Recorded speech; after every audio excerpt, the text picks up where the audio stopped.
नमस्कार सखी, आज प्रॅक्टिस विथ मधुरामध्ये बिगिनर स्ट्रेचिंग पार्ट 2 आपण बघणार आहोत। यात आपण खांदे आणि कोपर याच्या साध्या आपण सहज आणि सोप्या युजफुल अशा काही हालचाली बघणार आहोत। चल मग सुरुवात करूया। व्हिडिओ शेवटपर्यंत नक्की बघ। पुन्हा ज्यांना काही मेजर त्रास आहे त्यांनी करू नका आणि बाकीच्यांनी पण सावकाश आणि हळूहळू करा। छान ताड बसायचं आहे।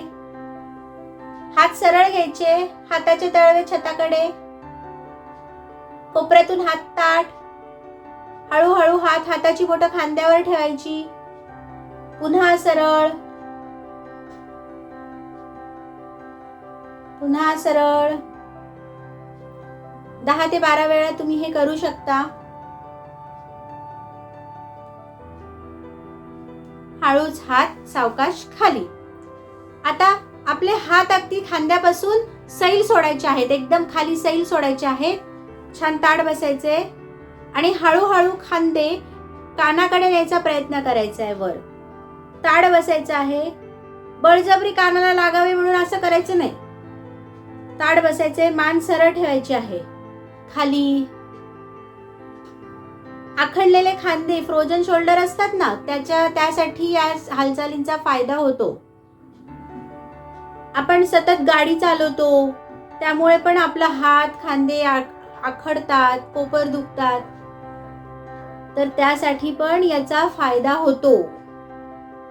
ओके, आता पुढची हालचाल आहे हात सरळ पुढे, बोट खांद्यावर, कोपर जुळवून घ्यायचे आणि छान पैकी हात मागे, कानाला टच करत हळूहळू मागे राहायचे।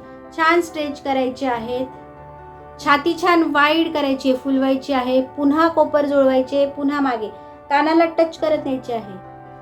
फ्रोजन शोल्डरसाठी याचा फायदा होतो। आपल्या हृदयातील रक्तवाहिन्या मोकळ्या व्हायला, रक्ताभिसरण सुधारायला मदत होते।